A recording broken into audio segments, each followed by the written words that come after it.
Very good evening, friends. Today we will be covering Companies Act. I have already made Pooja Goyal ji and Mundra ji as co-host, so you can keep on adding people.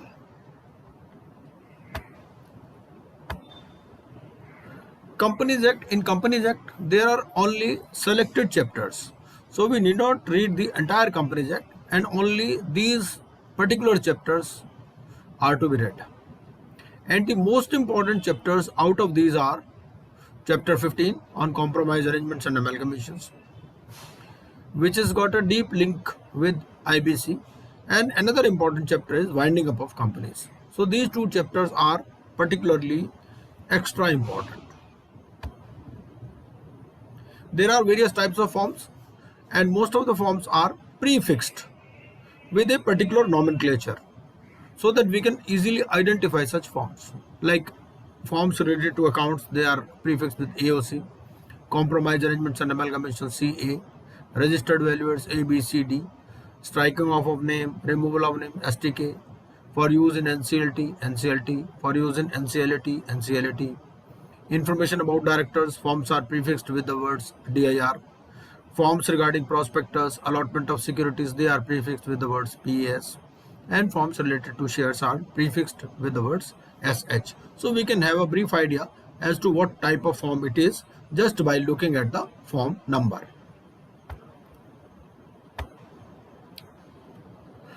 Let us see what are the essential conditions for a document to be called as a prospectus.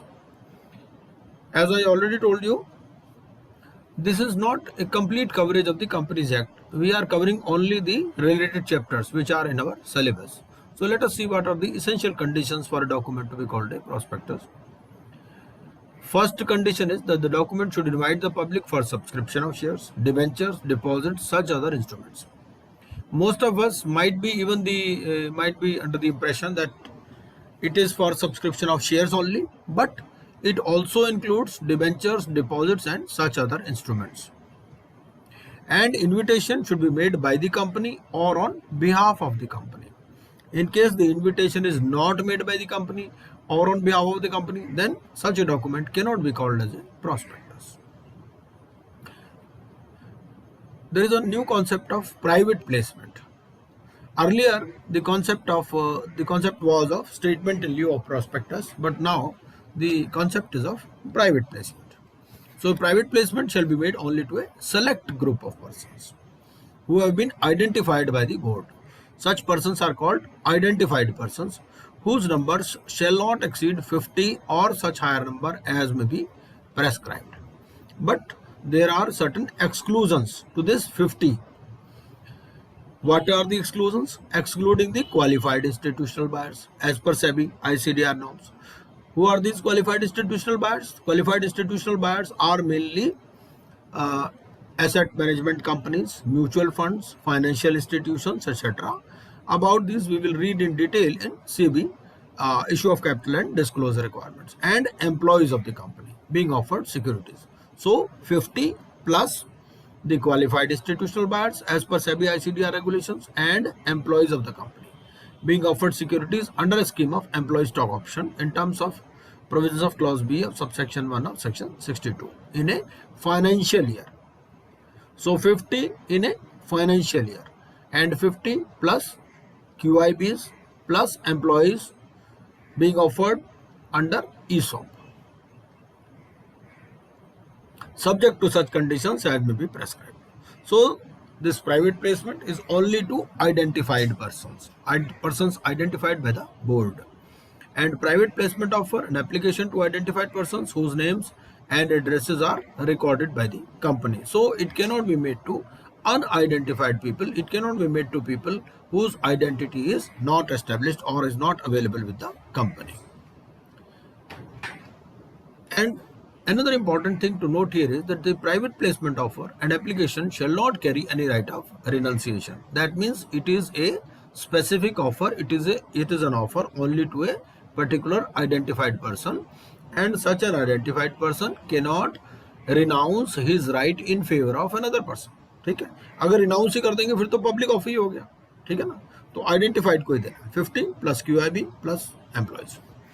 Offer to allot or invite subscriptions or allots or enters into an agreement to allot securities to more than the prescribed number of persons, whether the payment for the securities has been received or not, or whether the company intends to list the securities or not on any recognized stock exchange in or outside India, the same shall be deemed to an offer to the public. So, if a company offers to allot or invites a subscription or allots or enters into an agreement to allot securities to more than the prescribed number of persons. Prescribed number of persons is 50 plus QIBs plus employees or a higher number which may be prescribed. But if the offer is to more, then it is deemed to be an offer to the public. So there are two concepts.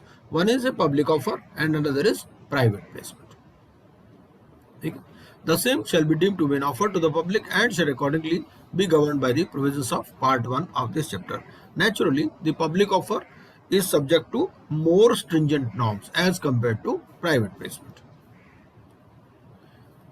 Now, regarding something more about private placement. Every identified person willing to subscribe to the private placement issue shall apply in the private placement an application issued to such person along with subscription fee paid either by check or demand draft or other banking channel and not by cash. So, any person to whom a private placement is made cannot subscribe in cash. He has to give money either through banking channel or demand draft or check.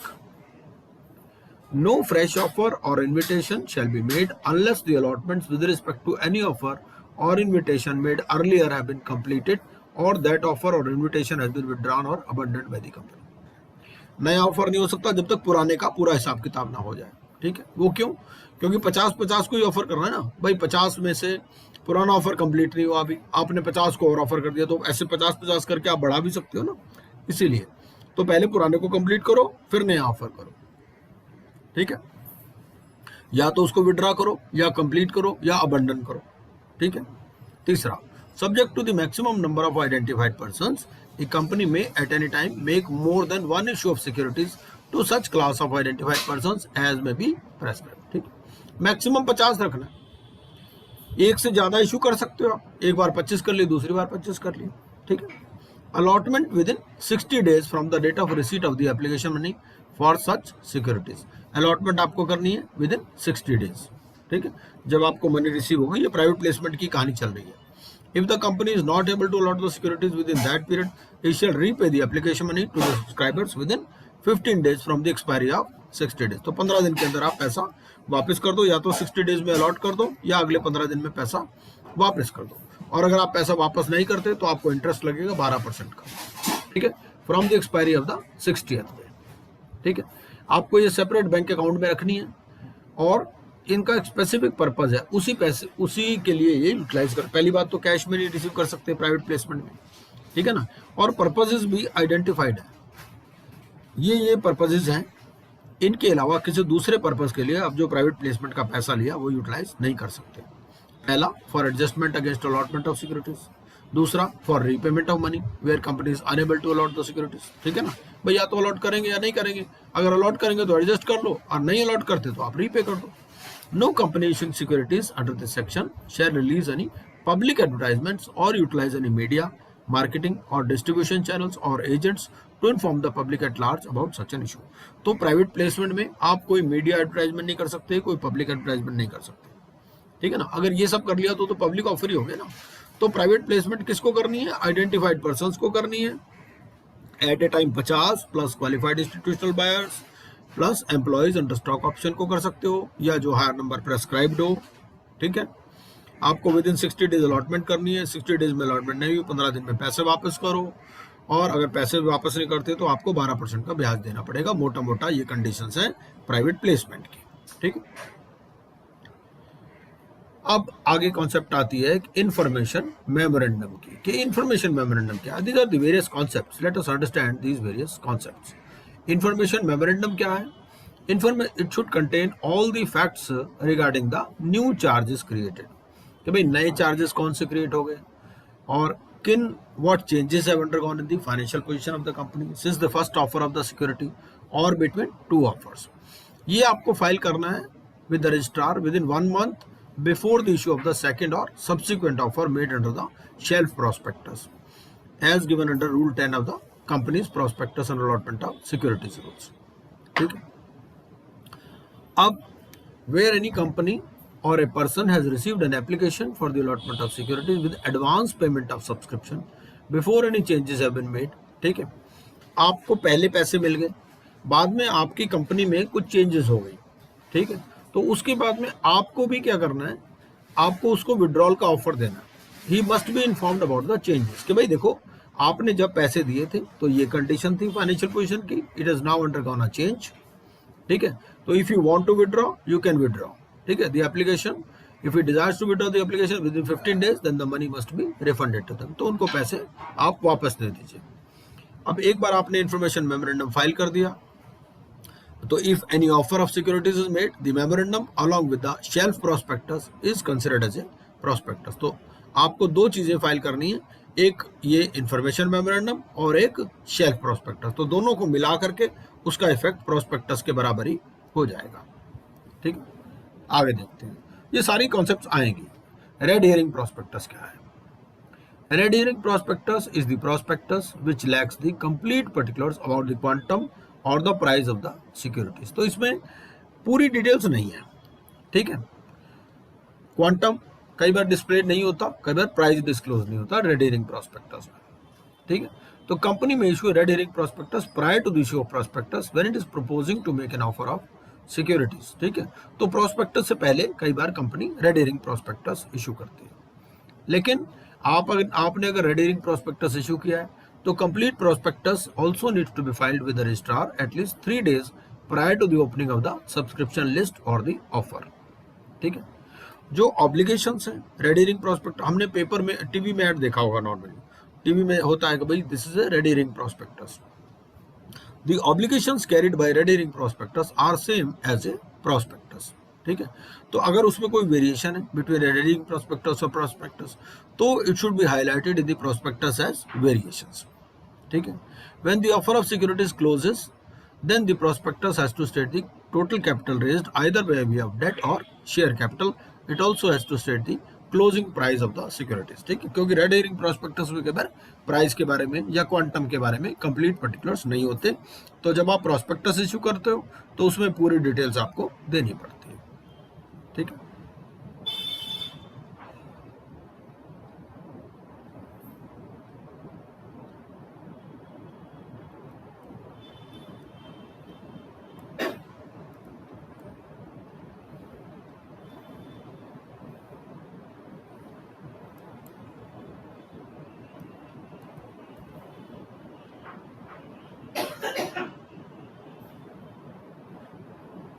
अच्छा, तो जो prospectus है उसमें क्या क्या details आपको देनी है?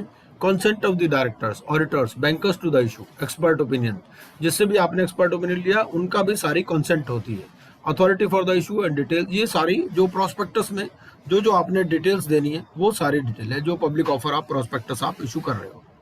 ठीक है, अथॉरिटी फॉर द इशू क्या है, डिटेल्स ऑफ रेजोल्यूशन पास क्या है, procedure and time scheduled for the allotment and issue of securities, capital structure of the company in the manner which में प्रेस्क्राइब, ऑब्जेक्टिव्स क्या हैं पब्लिक ऑफर के, business क्या होगा, लोकेशन क्या होगी, रिस्क फैक्टर्स क्या है related to specific project, gestation period of the project क्या होगा, अगर कोई पेंडिंग लीगल एक्शन है क्या, कोई दूसरी details about the project, minimum subscription कितनी है, अमाउंट पेएबल कितना है on the premium, details of directors, उनके remuneration, extent of their interest. ठीक है, जैसे भी हम एक शेयर एप्लीकेशन देखते हैं तो शेयर एप्लीकेशन में बहुत लंबा सा फॉर्म होता है.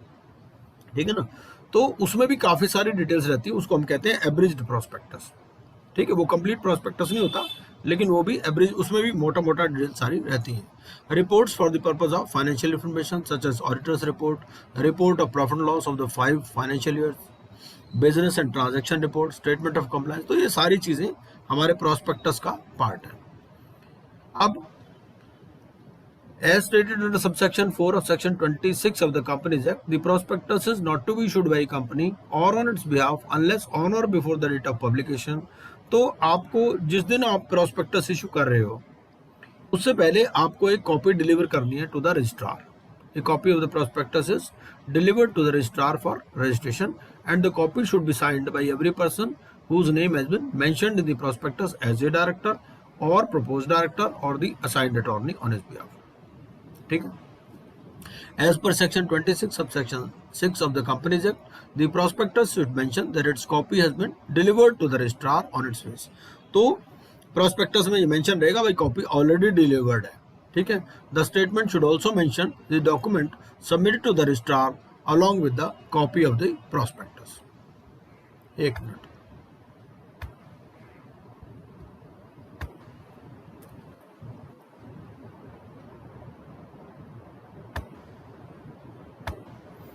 तो बाबर जी मैंने कोर्स बना दिया आपको, आप देख लीजिएगा.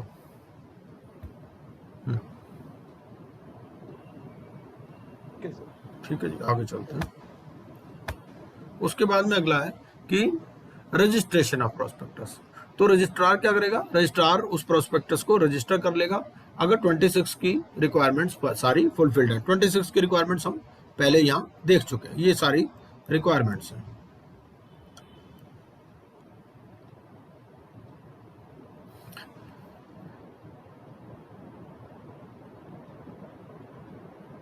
ये तो है ही. It fulfills the requirement of this section 26 की and it contains the consent of all the persons named in the prospectus in writing. Issue of prospectus after registration. अब आपने रजिस्ट्रेशन करवा दिया, मतलब रजिस्ट्रार को कॉपी दे दी, आपने प्रोस्पेक्टस इशू नहीं किया. तो हमने क्या पढ़ा कि भाई आपको प्रोस्पेक्टस इशू करने से पहले रजिस्ट्रार के पास कॉपी डिलीवर करानी है. आपने रजिस्ट्रार को दे दिया लेकिन प्रोस्पेक्टस इशू नहीं किया. ठीक है. अगर आपने 90 दिन के अंदर इशू नहीं किया, from which if a prospectus is not issued before 90 days from the date from which a copy was delivered before the registrar, then it is considered to be invalid. ठीक है. तो वो 90 डेज के बाद उसकी validity खत्म. Contravention. Contravention, अगर आप जो भी सेक्शन 26 के प्रोविजंस हैं इनको कॉन्ट्रावीन करते हो तो फाइन लगेगा 50,000 रुपए से 3 लाख रुपए तक. और जो पर्सन है, पर्सन के ऊपर भी फाइन है. इम्प्रिजनमेंट हो सकती है 3 साल तक की और फाइन है 50,000 रुपए से 3 लाख रुपए तक का. ठीक है. तो कंक्लूजन क्या निकला? कंक्लूजन निकला कि prospectus is basically formal and legal document issued by a body corporate which acts for inviting offers from the public for subscription or purchase of any securities. Every public company is entitled to issue prospectus for its shares or debentures, but the same is not required for a private company. तो दो चीजें हैं. पहली है private placement. भाई company को पैसे चाहिए, पैसे दो तरीके से आप ले सकते हो, प्राइवेट प्लेसमेंट में या प्रोस्पेक्टस के थ्रू, पब्लिक ऑफर के थ्रू. प्राइवेट प्लेसमेंट में लिमिटेशन है 50% plus qualified institutional buyers plus employees under stock option scheme या हायर नंबर विच में भी prescribe in a financial year. ठीक है. 6 महीने के अंदर अलॉट करने हैं, नहीं अलॉट करते तो आपको 15 दिन में वापस करना है, नहीं करते 12% का रेट ऑफ इंटरेस्ट. प्रोस्पेक्टस है. प्रोस्पेक्टस में फिर डिफरेंट टाइप्स के प्रोस्पेक्टस है. स्टेटमेंट लीव ऑफ प्रोस्पेक्टस है, एब्रिज्ड प्रोस्पेक्टस है, रेड हेरिंग प्रोस्पेक्टस है. ठीक है. तो और आपको क्या करना है कि जो भी उसमें डॉक्यूमेंट्स प्रेस्क्राइब्ड हैं वो डॉक्यूमेंट देने रजिस्ट्रार के पास डिलीवर कराना है बिफोर इशू, और उसके 90 दिन के अंदर आपको ये पब्लिक के सामने ऑफर भी लाना है. अगर आप नहीं लाते तो वो प्रोस्पेक्टस फिर इनवैलिड हो जाएगा. फिर हमने ये चार्ट बना दिया कि भाई manner of issue of securities क्या है. ठीक है. तो section 23 it talks of prospectus and allotment of securities. तो पब्लिक को आप क्या आईपीओ ला सकते हो, फर्दर पब्लिक ऑफर ला सकते हो, offer for sale of, Kunal बेटा है, offer for sale of securities. तो पब्लिक कंपनी में क्या है ये हो सकता है और प्राइवेट कंपनी में ये पब्लिक इशू नहीं हो सकता. ठीक है. फिर प्राइवेट प्लेसमेंट दोनों में हो सकता है, पब्लिक कंपनी में भी और प्राइवेट कंपनी में भी. राइट्स इशू दोनों में हो सकता है, पब्लिक कंपनी में भी और प्राइवेट कंपनी में भी. और बोनस इशू भी दोनों में हो सकता है, पब्लिक और प्राइवेट कंपनी में. ठीक है. एडमिनिस्ट्रेटिव पावर्स क्या है? Section 24 it talks of administrative powers. तो पहला हमारा था सेक्शन 23. सेक्शन 23 में ये लिखा है कि किसको आप पब्लिक कंपनी क्या इशू कर सकती है और प्राइवेट कंपनी क्या इशू कर सकती है. ठीक है. इसको हमने एक टेबुलर फॉर्म में बना दिया है. 24 क्या कहता है? 24 ये कहता है कि पावर्स किस किस के पास है. ठीक है. सेबी के पास, सेंट्रल गवर्नमेंट के पास, ट्रिब्यूनल के पास और रजिस्ट्रार के पास. यही 4 बेसिकली एडमिनिस्ट्रेटिव अथॉरिटीज हैं for the purpose of allotment of securities. फिर डिफरेंट टाइप्स के प्रोस्पेक्टस हैं. ठीक है. एक तो जो प्रोस्पेक्टस है it is to be issued within 90 days of the delivery. ठीक है. ये हमने पहले भी पढ़ लिया 26 में कि भाई आपने जब कॉपी 1 से copy has been delivered to the registrar, तो within 90 days you have to issue the prospectus. ठीक है, पेनल्टी ये भी हमने पढ़ लिया 50,000 से 3 लाख पर है। ये तो कंपनी के ऊपर है, और जो पर्सन इन्वॉल्व है उसको इम्प्रिजनमेंट भी हो सकती है 3 साल तक की, या 50,000 रुपए से 3 लाख रुपए तक का फाइन, या दोनों। ठीक है, अगर कोई वेरिएशन है, ठीक है, वेरिएशन इन टर्म्स और objects of issue of prospectus, तो उसके लिए आपको फॉर्म PAS 1 फाइल करना है। ठीक है, स्पेशल रेजोल्यूशन पास करनी है आपको जनरल मीटिंग में, और डिटेल्स देनी है आपको 2 न्यूज़पेपर्स में साइटिंग रीजंस फॉर वेरिएशन। ठीक है भाई, आप पहले जब आपने पहले प्रॉस्पेक्टस इशू किया था उसमें आपने कहा था भाई हम ये प्रोजेक्ट लगाएंगे, अब वो प्रोजेक्ट आपका नहीं लग पा रहा, किसी वजह से सैंक्शन नहीं मिल पा रही, अब आप दूसरा प्रोजेक्ट लगा रहे हो, तो आप स्पेशल रेजोल्यूशन पास करोगे, 2 न्यूज़पेपर्स में डिटेल्स दोगे साइटिंग रीजंस फॉर वेरिएशन, और जितने भी जो डिसेंटिंग शेयर होल्डर है उनको एग्जिट ऑफर दोगे। ठीक है, and there is bar on buying shares of any other listed company. ठीक है, उसके बाद में अब बात यह है कि डीमेटलाइज्ड फॉर्म में इशू करने हैं आपको शेयर्स, या मेटलाइज्ड आप फिजिकल भी इशू कर सकते हो। तो जो पब्लिक कंपनी है मेकिंग पब्लिक ऑफर, उसके लिए तो डीमेटलाइज्ड फॉर्म में इशू करना जरूरी है, और ये ऑप्शनल है प्राइवेट कंपनीज के लिए। ठीक है, लेकिन ये चाहे लिस्टेड कंपनी हो चाहे अनलिस्टेड कंपनी हो, but this rule does not apply to Nidhi company, government company, या होली ओन्ड सब्सिडरी कंपनी। उसके बाद आता है कि मैंडेटरी कंटेंट्स ऑफ मेमोरेंडम क्या है for advertisement for prospectus. Section 30 talks about the mandatory contents of memorandum for advertisement for prospectus. क्या क्या चीजें इसमें देनी जरूरी है? एक तो objects and liability of the members, amount of share capital, names of the signatories to the memorandum, and the number of shares subscribed for by them. ये सेक्शन 30 की बात करता है। अब जैसे हमने पढ़ा कि कुछ एक शेल्फ प्रोस्पेक्टस है, शेल्फ प्रोस्पेक्टस, और फिर ये है रेड हेरिंग प्रोस्पेक्टस, दोनों अलग अलग है। ठीक है, शेल्फ प्रोस्पेक्टस की वैलिडिटी 1 ईयर है, मतलब 1 ईयर में आप एक से ज्यादा बार इशू कर सकते हो प्रोस्पेक्टस। ठीक है, एक से ज्यादा बार ऑफर आप ला सकते हो अगर आपने शेल्फ प्रोस्पेक्टस इशू किया हुआ है।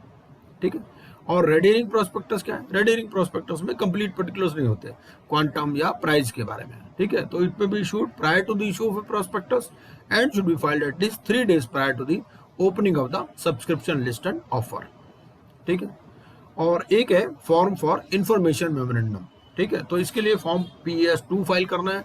इसमें जो क्या है ऑब्लिगेशंस और वेरिएशंस, तो it is same as applicable to a prospectus and any variation should be highlighted in the prospectus. फिर उसके बाद में कुछ कंडीशंस हैं, ये डिफरेंट सेक्शंस हैं, क्योंकि सेक्शंस बहुत सारे हैं तो हमें इनको जल्दी से कवर करना है। 4 नंबर का हमारा है, 4 नंबर में तीनों चीजें, कंपनीज एक्ट भी है, पार्टनरशिप भी है, और LLP भी है।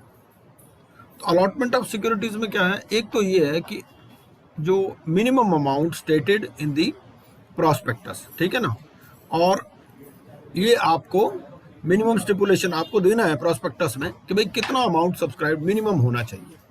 ठीक है, फिर सम पेएबल ऑन एप्लीकेशन आप बताओगे as per section 39(1), amount paid to and received by the company. फिर 39(2) में क्या है? 5% आपको 5% से कम आप नहीं ले सकते, 5% ऑफ द नॉमिनल अमाउंट। ठीक है, this is the minimum amount payable on application. ठीक है, आप एप्लीकेशन पे 5% से कम आप नहीं ले सकते। उसके बाद में क्या है? 39(3) says that the maximum time period for receiving the amount subscribed or amount payable on application is 30 days। ठीक है, और अगर मान लो आपको क्लोजर ऑफ इश्यू हो गया तो उसके 15 दिन के अंदर ये आपको you have to return the money in case of under subscription. ठीक है, तो अगर अंडर सब्सक्रिप्शन है तो आपको 15 दिन के अंदर वापस करना है। इंटरेस्ट ऑन लेट रिफंड कितना है? 15% है यहाँ पर। मुंद्रा जी हमारे बीच में बता देंगे अगर कहीं कोई गलती होगी तो। कई बार क्या होता है कि PPT पुरानी होती है, कई बार थोड़ा बहुत चेंज भी हो जाता है, तो बता दीजिएगा कहीं अगर कुछ ऐसा गलत लगे तो आप बाद में भी पॉइंट आउट कर सकते हैं, हम इसको करेक्ट कर सकते हैं। उसके बाद में हाँ जी कोई दिक्कत नहीं। उसके बाद में 39(3) and 39(4) it talks of penalty for default. तो अगर कोई भी इनमें डिफॉल्ट होता है तो 1000 रुपीज ईच डे की पेनल्टी है टिल द डिफॉल्ट कंटिन्यूज, और 1 lakh which ever is less. ठीक है, 39(5) ये बात करता है। फिर आपको एक रूल 12 ये बात करता है कि you have to file a form for return of allotment PAS 3 within 30 days। और रूल 13 ये कहता है कि भाई आपने कुछ एजेंट्स अगर डिप्लॉय किए हैं, ठीक है, तो 5% आप उनको कमीशन दे सकते हो इन केस ऑफ सिक्योरिटीज। जैसे होते हैं ना ये कमीशन एजेंट, जो स्टॉक ट्रांसफर, ये जो मतलब एजेंट्स टू द इशू होते हैं, तो 5% आप दे सकते हो इन केस ऑफ सिक्योरिटीज, और 2.5% दे सकते हो इन केस ऑफ डिबेंचर्स, और as per articles whichever is less, ठीक है ना। तो रेट ऑफ कमीशन भी फिक्स्ड है, ऐसा नहीं कि आप 50% कमीशन दे दो। उसके बाद में सेक्शन 40 कहता है कि भाई आप अगर लिस्ट कराना चाहते हो, अगर आपने अप्लाई किया हुआ है स्टॉक एक्सचेंज को, तो ये भी आप बताओगे प्रोस्पेक्टस में, ठीक है। आप you will mention the names of the stock exchanges, कि भाई आप किन किन स्टॉक एक्सचेंज में लिस्ट कराना चाहते हो, या हमारी एप्लीकेशन ऑलरेडी पेंडिंग है, ये है, ठीक है। और देयर इज ए पेनल्टी इसमें अगर आप ये इन्फॉर्मेशन नहीं बताते, 5 lakhs to 50 lakhs, 40 section 40 subsection 5 talks of this, और फाइन है इसमें 50,000 रुपए से 3 लाख रुपए तक, और इम्प्रिजनमेंट है अप टू 1 year और बोथ, ठीक है। कंपनी के ऊपर भी है और ऑफिसर के ऊपर भी है। उसके बाद में global depository receipt, types of deposit receipts हैं, ये बेसिकली हैं for getting money from outside the country, ठीक है ना। तो 3 तरह की रिसीट्स हैं, एक तो है ग्लोबल डिपॉजिटरी रिसीट्स, एक है अमेरिकन डिपॉजिटरी रिसीट्स, और एक है इंडियन डिपॉजिटरी रिसीट्स, ठीक है। इंडियन डिपॉजिटरी रिसीट्स क्या है? बाहर की कंपनी इंडिया में इन्वेस्ट करना चाहती है, वो इंडियन डिपॉजिटरी रिसीट्स है। इंडिया की कंपनी बाहर करना चाहती है, वो जीडीआर या एडीआर में कवर्ड है। ये बेसिकली फेमा से रेगुलेटेड है। उसके बाद में ये थोड़े थोड़े सेक्शन हैं, इसको देख लेते हैं। सेक्शन 44 बात करता है कि जो शेयर्स या डिबेंचर्स हैं ये मूवेबल प्रॉपर्टी है, ठीक है। सेक्शन 45 कहता है कि हर एक शेयर का नंबर होगा, डिस्टिंक्टिव नंबर होगा। 46 कहता है कि ये कॉमन सील में सर्टिफिकेट होगा, certificate under common seal signed by 2 directors, या एक डायरेक्टर और एक कंपनी सेक्रेटरी। 47 फिर वोटिंग राइट की बात करता है कि वोटिंग राइट जो भी है वो पेड अप कैपिटल की प्रोपोर्शन में होगा, और प्रेफरेंस शेयर होल्डर्स हैं वो हर रेजोल्यूशन पर वोट नहीं कर सकते, वो सिर्फ उन्हीं रेजोल्यूशंस पे वोट कर सकते हैं जो उनके इंटरेस्ट को डायरेक्टली इफेक्ट करती हैं।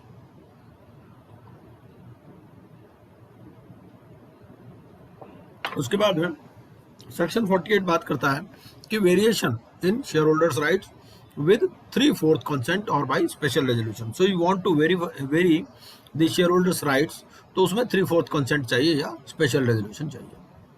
49 कहता है कि अगर आपने फर्दर शेयर कैपिटल इशू करनी है तो वो यूनिफॉर्म बेसिस पे होगी, ऐसा नहीं भी किसी से आप ज़्यादा मंगा लो किसी से कम।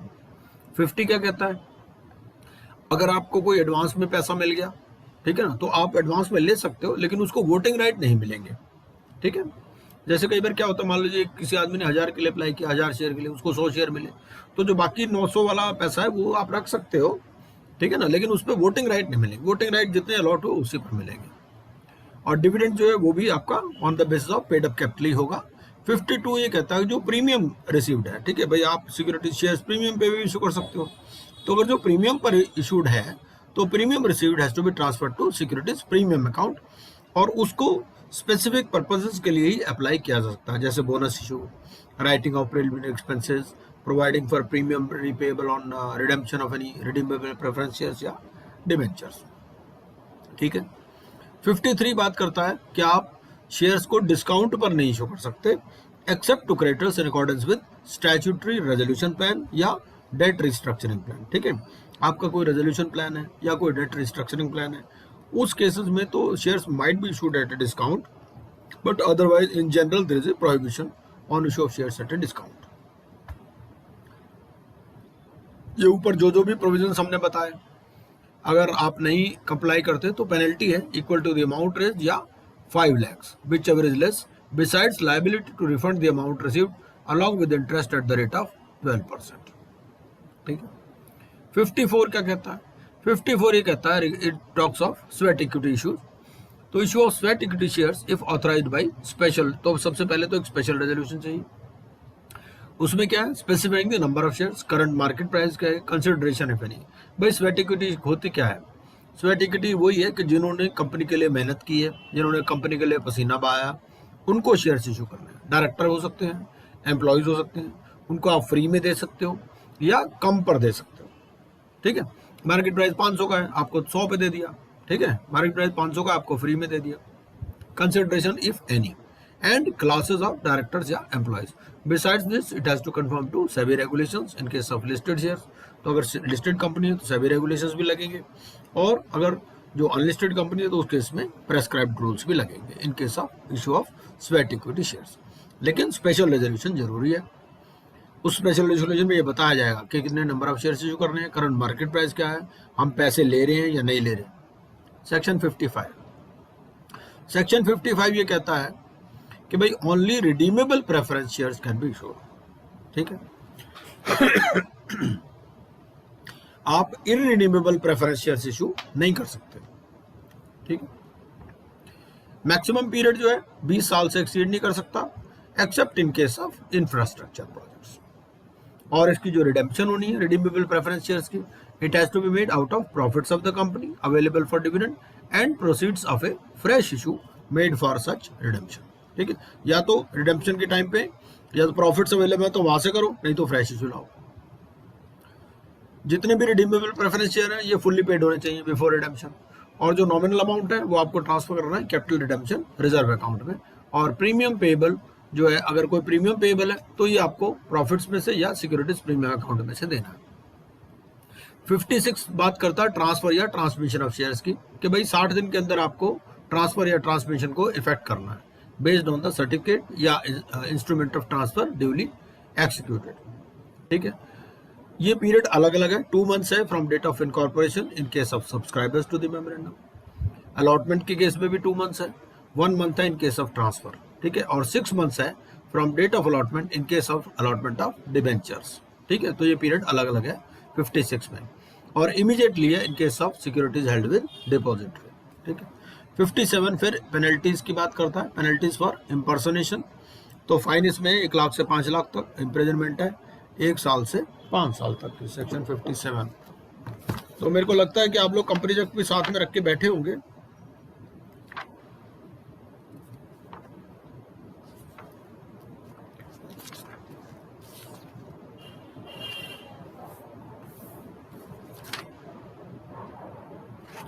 फिफ्टी 57 बात करता है कि punishment for personation of shareholder. ठीक है. If any person deceitfully personates as an owner of any security और इंटरेस्ट इन ए कंपनी और ऑफ एनी शेयर वारंट और coupon issued and thereby obtains और attempts to obtain any such security और interest और receives और attempts to receive any money. ठीक है. तो उस केस में ये इम्पर्सोनेशन है कि भाई मैं शेयर होल्डर हूँ, शेयर होल्डर है नहीं वो. ठीक है. तो उस केस में फाइन और पेनल्टी है. सेक्शन 58. भाई हमने टाइम लिमिट देख ली कि टाइम कितनी टाइम लिमिट में आपको ट्रांसफर या ट्रांसमिशन को इफेक्ट करना है. ठीक है. 2 months, 1 month, 6 months, 56. Rajesh ji का वीडियो और ऑफ कर दीजिए ना, वो बहुत डिस्टर्ब हो रहा है. ओके. अच्छा, मेरे को नहीं पता चलता एक्चुअली. मैं तो इसी में लगा रहता हूँ. चलो मैं देखता हूँ. बब्बर जी आप कर दिया करो ना, आप तो को होस्ट हो, आप कर सकते हो. ये सर अब देखा ही मुझे अभी है ना. है. अच्छा. अभी पता लगा है. कोई नहीं. ये एक्चुअली गलती से नाम अल्फाबेटिकली होते हैं ना सर, नीचे आ रहा था. अच्छा. हाँ ये हो जाता है. हाँ, वो कई बार गलती से हो जाता. तो मैडम आपको भी तो मैंने कोर्स बनाया था, आप बाद में निकल गए थे तो. सर वो गलती से हो गया था. हाँ हो जाता है, कोई बात नहीं. अरे आपका तो गलती से नहीं भी हो तो भी कोई बात नहीं. आपके वीडियो में कोई गलत नहीं होने वाला, हमें पता है. मेरा सिस्टम बार बार बंद हो जा रहा है, कुछ इसमें दिक्कत आ रही है जूम में शायद. अच्छा जी. हाँ जी, कोई बात नहीं, कोई बात नहीं. हमारे बड़े रिस्पेक्टेड मेंबर हैं राजेश जी, वो कई बार हो जाता है गलती से.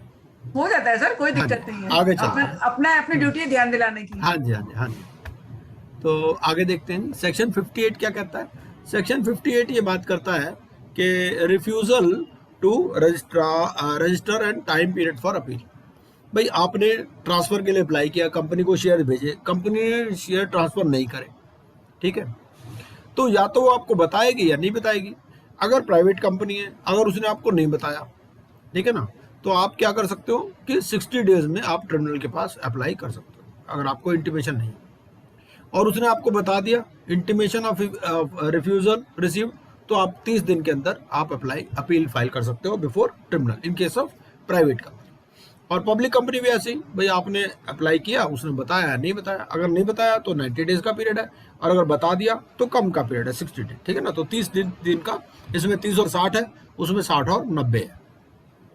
और ट्रिब्यूनल फिर सुनेगा भाई क्या होता है, कई बार क्या होता है कि कंपनी रिफ्यूज कर देती है एक पर्टिकुलर, वो कहते हैं भाई हम इसको नहीं शेयर होल्डर बनाना चाहते, ठीक है ना। तो ट्रिब्यूनल दोनों पार्टीज की बात सुनेगा, तो इन अपील ट्रिब्यूनल में direct to transfer within 10 days of the receipt of the order, ठीक है। और पेनल्टी अगर आप नहीं बात मानते उसकी तो 1 year to 3 years की इम्प्रिजनमेंट हो सकती है और फाइन हो सकता है 1 लाख to 5 लाख। फिर सेक्शन 59 कहता है कि आपका कोई जो रजिस्टर ऑफ मेंबर्स है उसको भी आपको रेक्टिफाई करना पड़ेगा, ठीक है। आपके पास ट्रिब्यूनल का ऑर्डर आ गया कि भाई इस ट्रांसफर को या ट्रांसमिशन को आप रजिस्टर करो, ठीक है। तो रेक्टिफिकेशन आपको करना है within 10 days of the receipt of the order, ठीक है। फिर पेनल्टी है अगर आप नहीं करते तो कंपनी के ऊपर 1 लाख से 5 लाख और ऑफिसर के ऊपर इम्प्रिजनमेंट 1 साल तक की हो सकती है अप टू 1 year, और फाइन है 1 लाख to 3 लाख या बोथ, ठीक है। फिर सेक्शन 60 बात करता है कि आपको जो ऑथराइज, सब्सक्राइब्ड और पेड अप कैपिटल है ये हर जगह दिखानी है। बैलेंस शीट में भी हम देखते हैं, होता है ना, तीनों चीजें दिखाई जाती हैं। भाई अमाउंट तो पेड अप कैपिटल से ही मतलब होता है, लेकिन वो ऑथराइज, सब्सक्राइब्ड क्यों लिखते हैं, वो सेक्शन 60 से है कि जहां पर भी हमें दिखाना है कैपिटल के बारे में ये तीनों चीजें लिखनी है हमें। 60 पब्लिकेशन ऑफ ऑथराइज, सब्सक्राइब, ठीक है। कोई भी नोटिस हो, कोई एडवर्टाइजमेंट हो, कोई अदर ऑफिशियल पब्लिकेशन हो, कोई बिजनेस लेटर हो, बिल एड हो, लेटर पेपर हो कंपनी का जिसमें statement of the amount of the authorised capital of the company है, ठीक है ना। तो उस केस में आपको ये सब्सक्राइब भी दिखानी है और पेड अप भी दिखानी है, ठीक है। और अगर कोई डिफॉल्ट होगा इस केस में तो पेनल्टी है 10,000 रुपये और ऑफिसर के ऊपर पेनल्टी है 5,000 रुपये फॉर ईच डिफॉल्ट, ठीक है। सेक्शन 61 क्या कहता है, a limited company may increase its authorise capital, consolidate भी कर सकती है, सब डिवाइड भी कर सकती है, reduce its unissued share capital without change in voting power. 61 ये बात करता है, ठीक है। तो power of limited company to alter its share capital, ठीक है। 62 क्या कहता है कि जो फर्दर इशू है, अगर आपने फर्दर इशू करना है तो क्योंकि आपके पास ऑलरेडी शेयर होल्डर है तो उनको उसी रेशियो में करना है to existing share holder in proportion to paid up capital, ठीक है। और फिर अगर कोई राइट ऑफ रिनंसिएशन आप देना चाहते हो इसमें of such offer in favour of another person, it should not be disadvantages to the share holders, ठीक है। तो उसमें किसी शेयर होल्डर को कोई डिसएडवांटेज नहीं होनी चाहिए। एम्प्लॉइज को आप दे सकते हो stock option to any other person based on valuation report for cash और for consideration other than cash. तो सेक्शन 62 बात करता है कि फर्दर इशू आप किस किस तरीके से कर सकते हो, further issue of share capital, ठीक है। 63 फिर बात करता है कि बोनस इशू अगर आपने करना है तो फ्री रिजर्व्स में से होना चाहिए, सिक्योरिटीज प्रीमियम में से आप कर सकते हो, कैपिटल रिडेम्पशन रिजर्व अकाउंट से कर सकते हो, and it should not be out of reserves created by revaluation, ठीक है। आपके पास कंपनी के पास एसेट्स हैं, 100 करोड़ की प्रॉपर्टी है, आपने उसका रिवैल्यूएशन करा लिया 300 करोड़, ठीक है। तो डेबिट साइड में 100 के 300 हो गए तो 200 जो है वो आपका रिवैल्यूएशन रिजर्व में आ जाएगा। तो ऐसे रिवैल्यूएशन रिजर्व से आप बोनस इशू नहीं कर सकते, ठीक है। और अदरवाइज भी आप कंप्लाइंट होने चाहिए in payment of FD, statutory dues, PF, SI वगैरह या जो भी ड्यूज हैं, स्टैट्यूटरी ड्यूज हैं, और जो एफडी वगैरह अगर आपने ले रखी है तो भी उसमें भी कोई आपका कॉन्ट्रावेंशन नहीं होना चाहिए, तो ही आप बोनस इशू कर सकते हो, ठीक है। 64 क्या बात करता है, 64 बात करता है आपकी notice to registrar of alteration of share capital within 30 days of such alteration along with altered memorandum, ठीक है। तो अगर आपकी कोई भी शेयर कैपिटल ऑल्टर हुई है तो उसका नोटिस आपको रजिस्ट्रार को देना है within 30 days along with altered memorandum, ठीक है।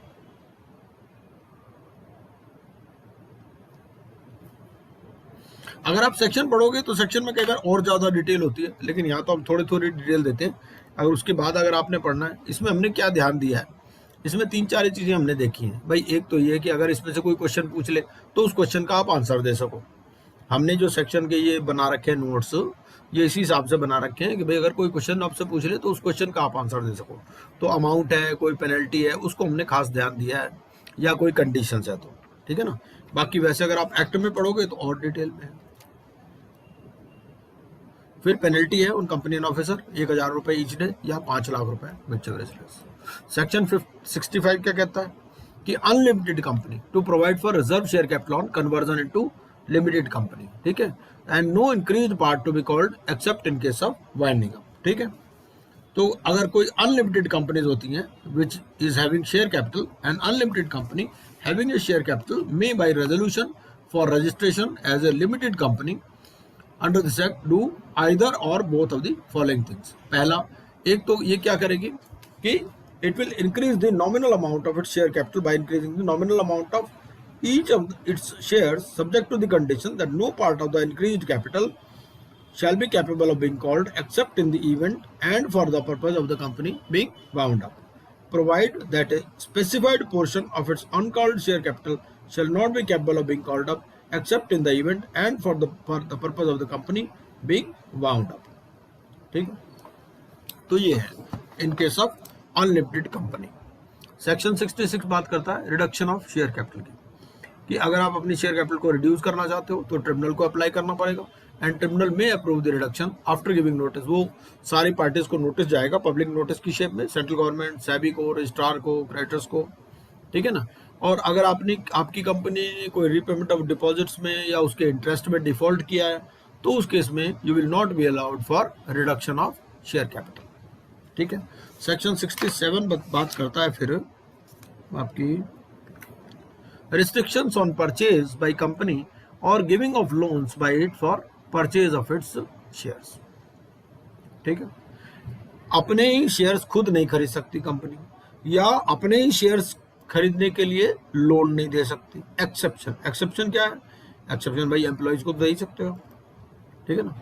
बैंकिंग कंपनी है, एनबीएफसी है, या अपने एम्प्लॉयज को लोन दिया नॉट एक्सीडिंग 6 मंथ सैलरी और वेजेस। ठीक है भाई, एनटीपीसी ने इशू किया, अपने एम्प्लॉयज को लोन दे सकती है, भाई शेयर खरीदना चाहते हो खरीद लो, बट नॉर्मली नहीं। ठीक है, एक्सेप्ट दिस, ये एक्सेप्शन है। और अगर कोई ऐसा करती है तो पेनल्टी है, फाइन है 1 लाख to 25 लाख, और ऑफिसर को इम्प्रिजनमेंट भी हो सकती है 3 साल तक की, और फाइन है 1 लाख से 25 लाख तक। सेक्शन 68 क्या बात करता है? 68 बात करता है कि power of company to purchase its own securities out of free reserves, securities premium, proceeds of the issue. ठीक है भाई, अपने शेयर्स कब खरीद सकती है? नो बाईबैक अनलेस, सबसे पहले तो आर्टिकल्स ऑथराइज करने चाहिए, स्पेशल रेजोल्यूशन पास करने चाहिए, आपको 2:1 की डेट इक्विटी रेशियो मेंटेन करनी है। उसके बाद में फिर वो 10, 12, 25 वाला क्राइटेरिया भी है सेक्शन 68 में। ठीक है, ये 10, 25 वाला क्राइटेरिया क्या है?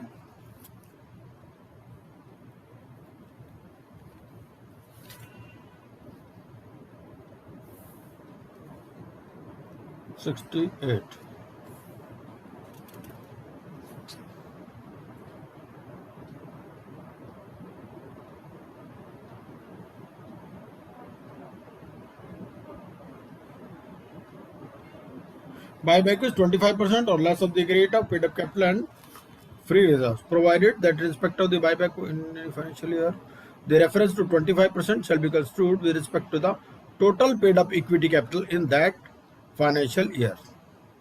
ठीक है,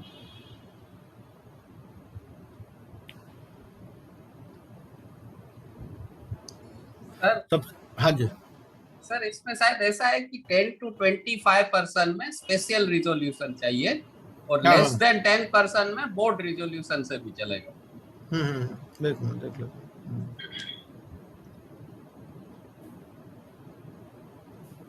हाँ, गुप्ता जी ठीक बोल रहे हैं। हाँ जी हाँ जी If it is up to 10%, the shareholder permission is not required. हाँ, प्रोवाइडेड दैट, हाँ एक ही कहता है कि भाई अगर 10% करना है तो स्पेशल रेजोल्यूशन चाहिए, provided that nothing contained in this clause shall apply to a case where the buyback is 10% or less of the total paid up equity capital and free reserves of the company, and such buyback has been authorized by the board by means of resolution passed। आज अटवाणी जी सही बोल रहे हैं कि अगर आपका 10% या less है तो उस केस में बोर्ड रेजोल्यूशन से काम चल जाएगा।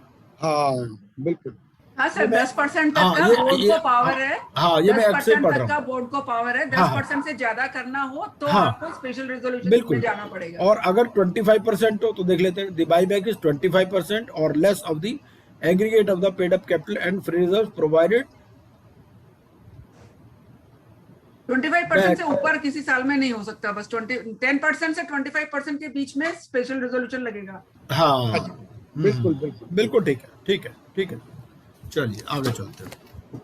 सेक्शन 69 कहता है, इसीलिए मैं एक्ट साथ में रख लेता हूँ ताकि कोई भी कंफ्यूजन हो ना तो फिर वहां से पढ़ लीजिए। इसमें गुप्ता जी बाईबैक में एक आध कंडीशन और जो इम्पोर्टेंट होती है कि हाँ जी, हाँ जी। इसमें company is not allowed to issue any further share I think for a period of next 1 year if I'm not wrong I think 6 months or maybe 1 year if the company does हाँ बिल्कुल ठीक है। buyback, हाँ ये है, every buyback shall be completed within a period of 1 year from the date of passing of the special resolution. तो जब आपने स्पेशल रेजोल्यूशन पास की उसके 1 साल के अंदर ही आपको बाईबैक कंप्लीट करना है। और एज द केस में भी the resolution passed by the board under clause B. नहीं ये तो है ही, बिल्कुल आप ठीक कह रहे हैं, the हाँ। validity of resolution is 1 year, but if the any buyback has been done, then the company cannot issue the fresh share of the same type for next 1 year. हाँ हाँ बिल्कुल ठीक है। ये क्लॉज 8 में आ रहा है आपका, ये कहता है where a company completes a buyback of its shares और other specified securities it shall not make a further issue of the same kind of shares including allotment of new shares within a period of 6 months except by way of a bonus issue or in the discharge of subsisting obligations such as conversion of warrants Right. वगैरह। Right. It's 6 months. बिल्कुल ठीक है।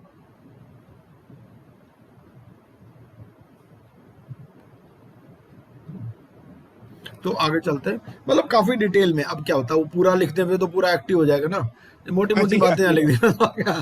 तो section 69 ये पता है वरुस्तगी जी, मैंने पता है कब नोट्स बनाए थे। ये पिछला जब सबसे पहला लॉकडाउन चला था ना, तो मैंने ये हाथ से नोट्स बनाए थे, हाथ से नोट बना के फिर इनको टाइप करा था।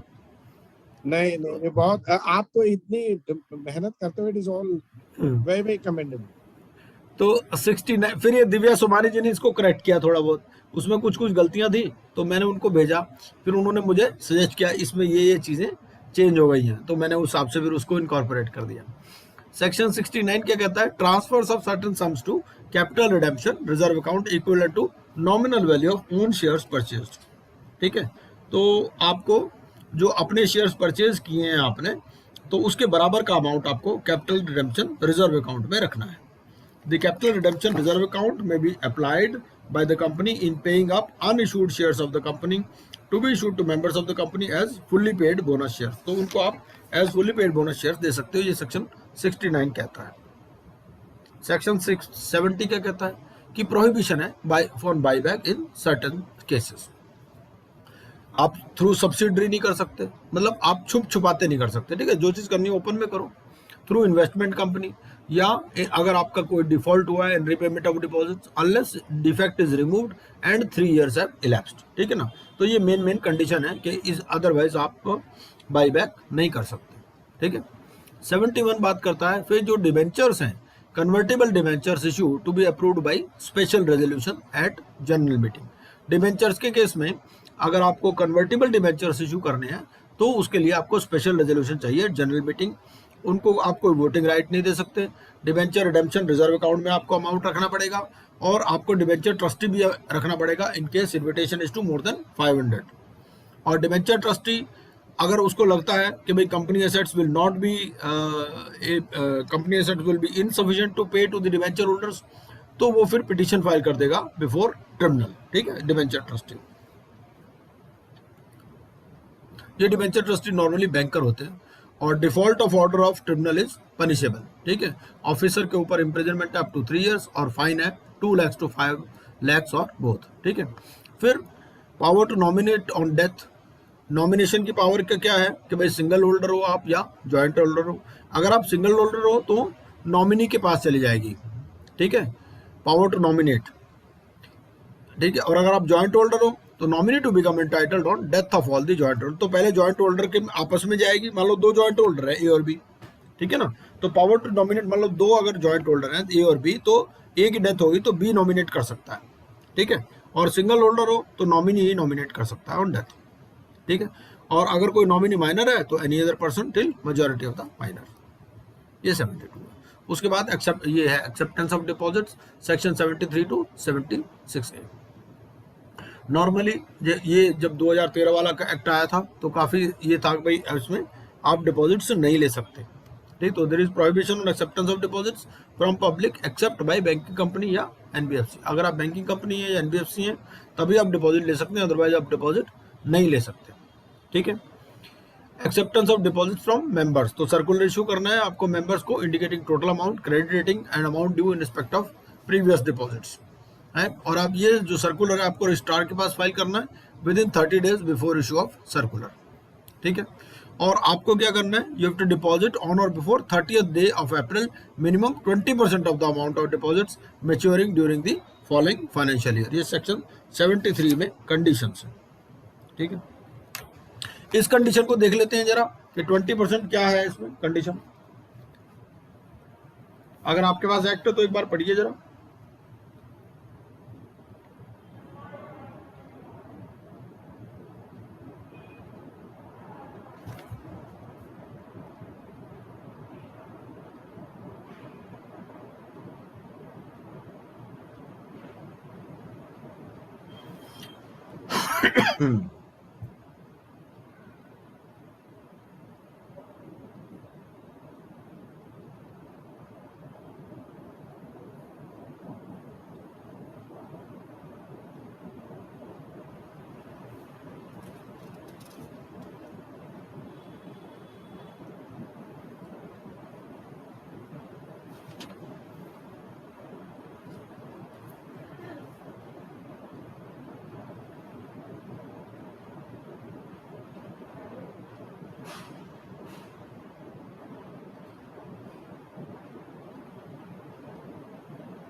चलिए कोई बात नहीं, आगे चलते हैं। ये डीपीटी 1 कोई सर्कुलर है इसमें, उसको छोड़ते हैं। 74 अब आजकल नहीं है क्योंकि, लेकिन जब कंपनीज एक्ट आया था तब इसकी इंपॉर्टेंस थी। ये क्या कहता था कि जो आपने पुराने डिपॉजिट ले रखे हैं, repayment of deposits accepted before commencement of this act. जब ये 2013 एक्ट आया था कि ये न्यू प्रोविजनल आपका एनफोर्समेंट डेट है इसकी 1/4/2014, ठीक है ना। कि जो पुराने आपने ले रखे हैं वो कितने देर में आपने वापस करने हैं, ये इसके ऊपर था। तो repayment of deposits accepted before commencement of this act, तो you have to file a statement within 3 months from such commencement. Commencement इसकी हुई थी 1/4/2014 से, कि आपको 3 साल में ये वापस करने थे। और from the date on which such payments are due with registrar statement showing repayment plan. तो आपको जो पुराने डिपॉजिट्स है उसका रीपेमेंट प्लान देना था। And you to repay within 3 years और earlier except when extension is granted by the tribunal. और अगर आप वापस नहीं करते तो उसमें पेनल्टी है 1 करोड़ से 10 करोड़ रुपए तक की, और ऑफिसर को इम्प्रिजनमेंट हो सकती है अप टू 7 years, और फाइन हो सकता है 25 lakhs to 2 crores और बोथ। सेक्शन 75 भी अब यूज में नहीं है। 75 बात करता है डैमेजेस फॉर फ्रॉड, ठीक है। ये न्यू प्रोविजन है, एनफोर्समेंट डेट थी इसकी 1/6/2016। इसमें क्या कहता था कि every officer personally liable without any limitation of liability, ठीक है। तो where a company fails to repay the deposit और any interest there on refer to in section 74 within the time specified. और ये कहता है कि and it is proved that the deposits have been accepted with intent to defrauded the depositors और for any fraudulent purpose, तो उस case में penalty थी, ठीक है। 76 कहता है कि acceptance of deposits by certain companies from public. ये नया प्रोविजन है, इसकी भी एनफोर्समेंट डेट है 1/4/2014 कि आप ले सकते हो अगर आपकी नेटवर्थ 100 करोड़ या उससे ज्यादा है, आपकी टर्नओवर 500 करोड़ है, ठीक है।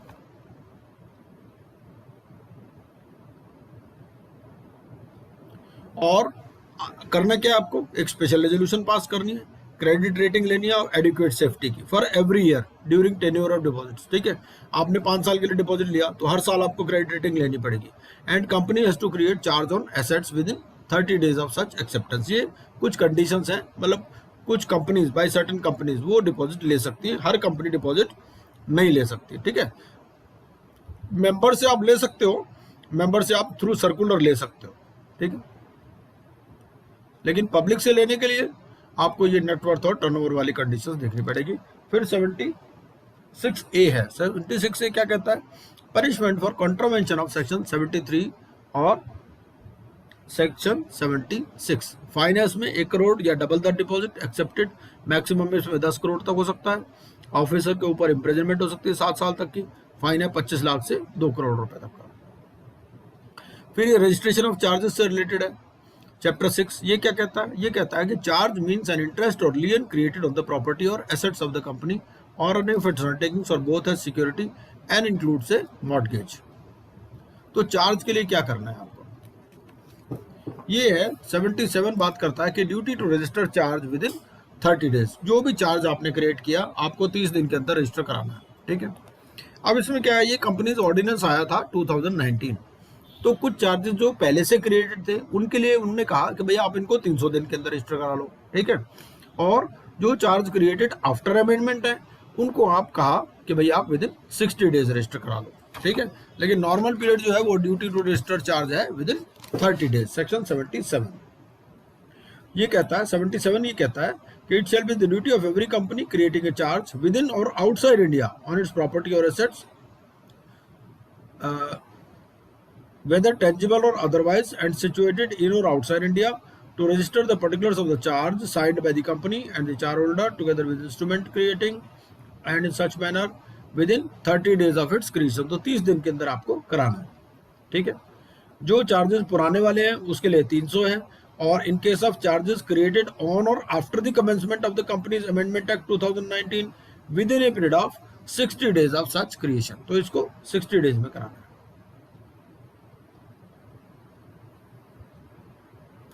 ये जो अब आप ये कहोगे, हाँ नहीं इसमें ये ना, provided that the registrar may on an application by the company, ये इसके लिए अप्लाई करना पड़ेगा आपको। ये जो 60 है, नॉर्मली तो 30 है, ठीक है ना, और ये 60 के लिए कहता है कि provided that the registrar may on an application by the company allow such registration to be made, ठीक है।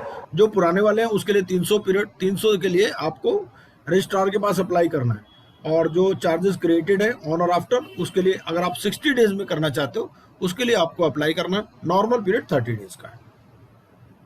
हाँ कुछ पूछ रहे थे आप सर? इसमें मैंने शायद पहले पढ़ा है कि मीन्स मेमोरी में ठीक नहीं है, लेकिन ये 300 दिन तक अभी भी हो सकता है प्रोवाइडेड कुछ एड वोलरम पेनल्टी के साथ। नहीं सर, हेलो, हाँ जी हाँ जी बताइए सर, बताइए। इसमें ऐसा है कि 30 डेज में आप नॉर्मल चार्जेस में कर सकते हो। हाँ 60 डेज में आप कुछ एडिशनल फीस है according to the authorised capital of the company, तो हाँ। आप 60 डेज में उसको फाइल कर सकते हो। उसके हाँ। बाद नेक्स्ट 60 डेज में आप एड वैलोरम ड्यूटी देके फाइल कर सकते हो, बस। After 120 days there is no way to हाँ, फाइल हाँ। क्रिएशन और मॉडिफिकेशन। तो 3 पीरियड हो गए, एक तो हो गया वो 30 दिन के बाद एनी टाइम आप कर सकते हो विद इन 300 डेज, लेकिन नहीं। वो लगती चली जाएगी आपको, पर विद इन 300 नहीं। डेज होना चाहिए। नहीं, एक नहीं, आप- एक मिनट मैडम, और ऐसा फिर है, प्रायर- एक मिनट सारिका जी, यहीं से पढ़ लेते हैं। देखो नॉर्मल पीरियड 30 डेज, एप्लीकेशन आपने रजिस्ट्रार को दे दी। जो पुराने वाले हैं चार्जेस क्रिएटेड बिफोर अमेंडमेंट उनके लिए 300 दिन, जो क्रिएटेड आफ्टर अमेंडमेंट है उसके लिए 60 दिन। एक दूसरा प्रोवाइजो है, provided further that the registration is not made within the specified period. तो पहले तो कहता है अगर आपने क्लॉज ए में रजिस्टर नहीं कराया, the registration of the charge shall be made within 6 months from the date of the commencement of the companies amendment act 2019 on payment of such additional fees as may be prescribed and different fees may be prescribed for different class of companies, ठीक है। तो जो first proviso है, first proviso क्या था? First proviso में लिखा था इन case of charges created before the commencement, ये आपको 300 डेज में कराना है, ठीक है। अब ये कहता है कि अगर आपने provided further that if the registration is not made within the period specified, ठीक है, तो आप विद इन 6 months करा सकते हो on payment of such additional fees. और जो क्लॉज बी है, जो क्लॉज बी में जो 60 डेज है उसमें भी आप रजिस्ट्रार को एप्लीकेशन दे सकते हो, और उसमें भी 60 डेज फर्दर अलाउ कर सकता है on payment of such ad valorem fees as may be prescribed, ठीक है। तो जो 300 वाला है, 300 में 60 डेज और एडिशनल अलाउ कर सकता है वो एडिशनल फीस के साथ, और जो 60 डेज वाला है 60 डेज में भी एडिशनल 60 डेज भी दे सकता है आपको एड वैलोरेंट फीस अगर आप पेमेंट कर देते हो। ये सर हाँ अभी जी। इतना ये क्लियर होना चाहिए कि कंपनीज अमेंडमेंट एक्ट 2019 वाले प्रोविजन अब अप्लीकेबल ही नहीं, तो वो खत्म हो गए विद इन 6 मंथ्स, वो खत्म हो गए। हाँ, एज बिल्कुल on date we can't do anything regarding that. Present situation after the companies amendment act के 6 महीने बीतने के बाद में प्रेजेंट सिचुएशन ये है कि 60 days plus 60 days ad valorem हाँ, ड्यूटी के बिल्कुल। साथ आप फाइल कर सकते हैं। हाँ बिल्कुल ठीक है। हाँ जी, हाँ, अदरवाइज बिल्कुल there is no option to file the charge. बिल्कुल बिल्कुल बिल्कुल ठीक बात है जी, सही बात है। हाँ हाँ हाँ, पर क्योंकि ये तो हमने एक्ट से बना दिया ना, ऐसे ही जो तो ये एक्ट में लिखा है। 300 हाँ, डेज से प्लीज है ना आप कंफ्यूज ना हो। मैं समझ गया, बिल्कुल ठीक। हाँ 60 डेज। हाँ मतलब इसी के हाँ सर ये जो फॉर्म है चार्ज 1 का, उसमें ना फर्स्ट प्रायोरिटी है दी है चार्ज होल्डर को, पहले वो 30 दिन के अंदर कर देगा। अगर वो 30 दिन के अंदर नहीं करता है तो सॉरी वो कंपनी को दिया, उसके बाद अगर वो नहीं करती है तो चार्ज होल्डर को करना पड़ता है फिर। तो आ गया ना, वो 78 में आ गया ना, वो हाँ, 78 तो कहता है आफ्टर 30 डेज वो चार्ज होल्डर को ये राइट देता है कि आप करो। 78 ये कहता है अगर कंपनी ने चार्ज रजिस्टर नहीं करवाया, the person in whose favour the charge has been created may apply and recover the fees from the company. तो 78 कहता है कि भाई जो चार्ज होल्डर है वो भी अप्लाई कर सकता है फॉर रजिस्ट्रेशन ऑफ चार्ज। ये कितने देर में कर सकता है? Within a period of 30 days. After 30 days वो कर सकते हैं चार्ज होल्डर। वो कहता है अगर company fails to register the charge within a period of 30 days, the person in whose favor the charge is created may apply to the registrar for registration along with the instrument created for the charge within such time and limited form, and the registrar within a period of 14 days after giving notice to the company unless the company itself registers the charge। Company वो क्या करेगा? Registrar notice देगा company को with in a period of 14 days after giving the notice to the company allow such registration on payment of such fees as may be prescribed। ठीक है, आगे देखते हैं। सेक्शन 80 क्या कहता है? Deemed notice of charge from the date of registration to any person acquiring. अगर किसी भी प्रॉपर्टी का चार्ज कोई भी रजिस्टर्ड है तो वो पब्लिक नोटिस मान लिया जाएगा। कोई ये नहीं कह सकता कि मान लो किसी ने कोई प्रॉपर्टी खरीदी थी, मुझे मालूम नहीं था जी, ठीक है, तो उसको वेरीफाई करना चाहिए फ्रॉम रजिस्टर ऑफ चार्जेस या एमसीए की साइट से, जहां से, ठीक है। 81 कहता है कि register of charges to be kept by the registrar open for inspection on payment of fees. 82 कहता है कि company to report satisfaction of charge. कोई चार्ज क्रिएट किया हुआ था, वो सेटिस्फाई हो गया, मान लो लोन दिया हुआ था, लोन का रीपेमेंट हो गया, सेटिस्फेक्शन ऑफ चार्ज हो गया, तो company to report satisfaction of charge within 30 days. Maximum है इसमें 300 डेज है on payment of additional fees. And registrar may ask the holder of the charge to raise objection if any within maximum 14 days. ठीक है, registrar दूसरी party से पूछ सकता है भाई ये चार्ज हटाना चाहते हैं, तो आपको कोई ऑब्जेक्शन तो नहीं। 83 कहता है कि power of registrar to make entries of satisfaction and release in absence of intimation from the company. Registrar भी कर सकता है, ठीक है भाई, ना जिसने चार्ज क्रिएट हुआ वो आया, तो अगर कोई चार्ज सेटिस्फाइड है, power of registrar to make entries of satisfaction and release in absence of intimation from the company. तो रजिस्ट्रार जो है दोनों पार्टीज को, अफेक्टेड पार्टीज को इन्फॉर्म कर देगा within 30 days of making the entry. तो रजिस्ट्रार खुद भी कर सकता है। 84 क्या कहता है? Intimation of appointment of receiver और manager by the person receiving such appointment. कोई सी कंपनी का कोई रिसीवर अपॉइंट हो गया, कोई लिक्विडेटर अपॉइंट हो गया, तो वो क्या करेगा? वो बताएगा with in 30 days along with the copy of such appointment order, and the person appointed shall notify the company and registrar on ceasing to hold such appointment। और जब जो ये रिसीवर या manager when he ceases to hold that post तब भी बताएगा, ठीक है, कंपनी को भी और रजिस्ट्रार को भी 30 days में। हाँ जी सर, इसमें जो चार्ज 4 फाइल होता है उसके रिस्पेक्ट में एक बड़ा इंटरेस्टिंग सा वाक्य हुआ था मेरे साथ। हाँ बताइए बताइए। चार्ज 4 फाइल किया था मैंने ये सेटिस्फेक्शन ऑफ चार्ज का, और वो जो तो सर उसने 2 महीने तक अप्रूव नहीं किया मेरा फॉर्म।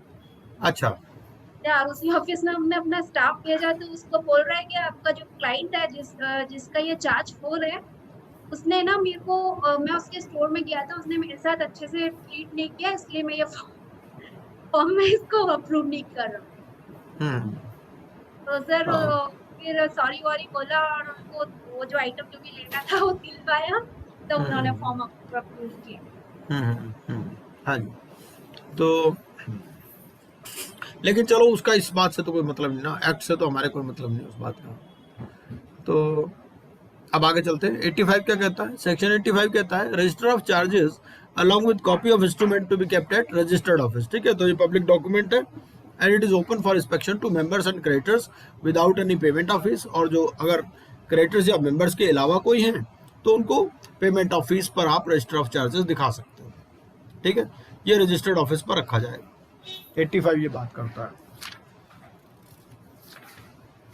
मैं तो चाह रहा हूँ आज ये कंप्लीट कर दूं, लेकिन मेरे को लग रहा है ये कंप्लीट हो पाएगा आज। चलो, सेक्शन 86 बात करता है कि punishment for contravention of provisions of this chapter. Company के ऊपर 1 लाख से 10 लाख, ऑफिसर जो इन डिफॉल्ट है imprisonment up to 6 months, fine है 25,000 रुपए से 1 लाख रुपए तक का, ये दोनों।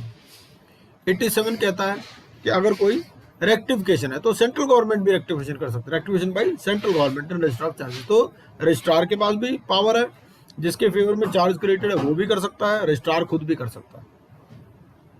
ठीक है, and in case of any omission और मिसस्टेटमेंट और इनएडवर्टेंस सेंट्रल गवर्नमेंट में एक्सटेंड द टाइम और अलाउ रेक्टिफिकेशन। तो ये फॉर्म है, फॉर्म CHG 1 है क्रिएशन के लिए, CHG 9 है क्रिएशन और मॉडिफाइंग चार्ज फॉर डिवेंचर्स है, और CHG 2 है सर्टिफिकेट ऑफ रजिस्ट्रेशन।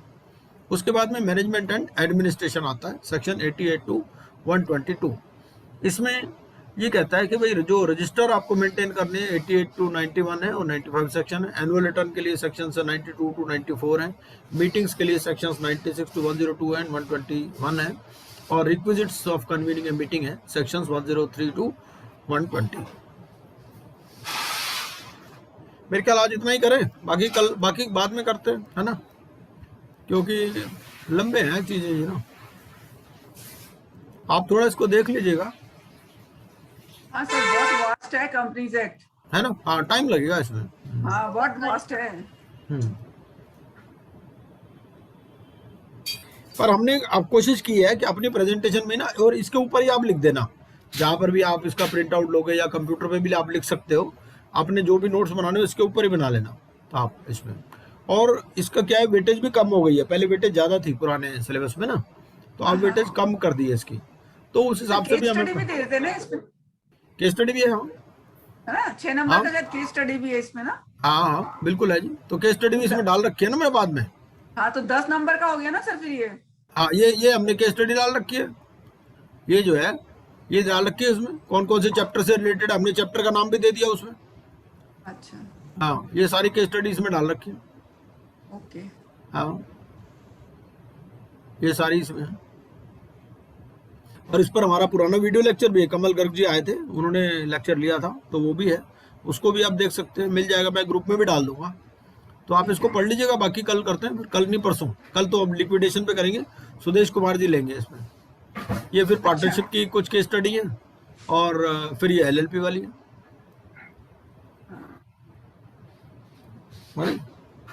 तो कल तो लिक्विडेशन वाला करते हैं केस स्टडी, परसों से, अच्छा परसों फिर उनका है दिव्या सोमानी जी का मंडे को।